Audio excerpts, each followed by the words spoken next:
नमस्कार, आप देख रहे हैं टीपी न्यूज 24। मैं हूं आपके साथ प्रेम सागर विश्वकर्मा। सोशल मीडिया पर डेटिंग ऐप के जरिए अपने बताए हुए स्थान पर बुलाकर बंधक बनाकर अश्लील वीडियो बनाकर ठगी करने वाली गिरोह को पुलिस ने किया गिरफ्तार।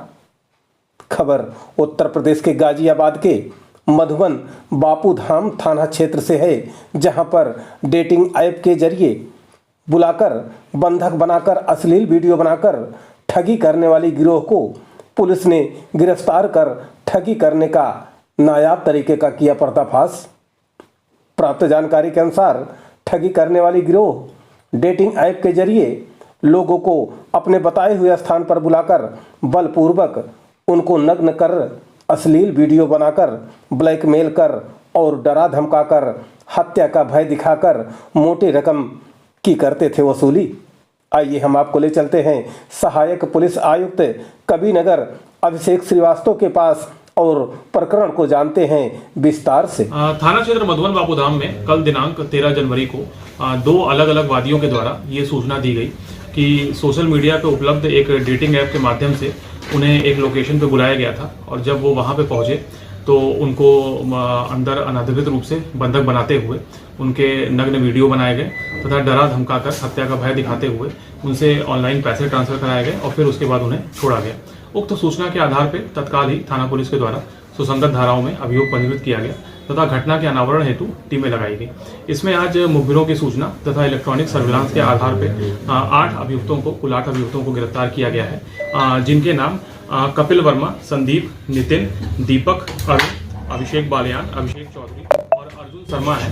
पूछताछ में जो अभी तक की पूछताछ हुई है उसमें इन सभी ने ये स्वीकारा है कि ये सोशल मीडिया पे उपलब्ध ऐप के माध्यम से आसपास के लड़कों को उसमें इंटरेस्टेड दिखा करके अपनी लोकेशन पे कन्विंस करके बुलाते थे और जब एक बार वो लड़के वहाँ पहुँच जाते थे तब ये सभी वहाँ पे इकट्ठा होकर बलपूर्वक उनके कपड़े उतरवाकर उनके नग्न वीडियोस वगैरह बनाते थे और उसी के आधार पे उनको ब्लैकमेल करते हुए उनसे ऑनलाइन अपने खातों में पैसे डलवाते थे। इसमें दो अलग अलग वादियों से कुल मिला के लगभग 1,90,000 रुपये इन्होंने ट्रांसफ़र करा लिए थे अपने पास, जिसमें कि लगभग 70,000 रुपये की रकम हम लोगों ने अभी बरामद कर ली है। इसमें इनके बैंक अकाउंट डिटेल्स तथा अन्य तथ्यों के बारे में गहनता से जानकारी की जा रही है।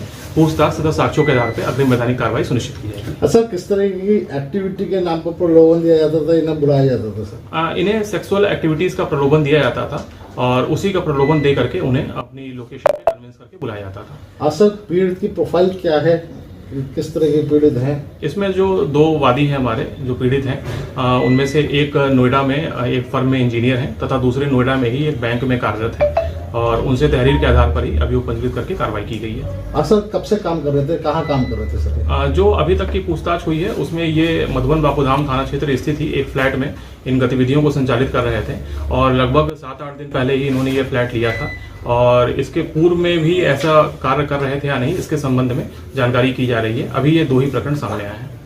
सर, इसके अलावा भी इन्होंने कुछ और भी टूल है कि इससे पहले भी इस तरह की घटना की है यहीं पर? अभी तक जो पूछताछ हुई है उसमें ये 2 घटनाओं के बारे में ही स्वीकार कर रहे हैं, लेकिन हम अन्य सभी पहलुओं की गहनता से जांच कर रहे हैं। सीसीटीवी फुटेज, इनके मोबाइल की लोकेशन, सीटीआर और बैंक अकाउंट डिटेल्स खंगाली जा रही है।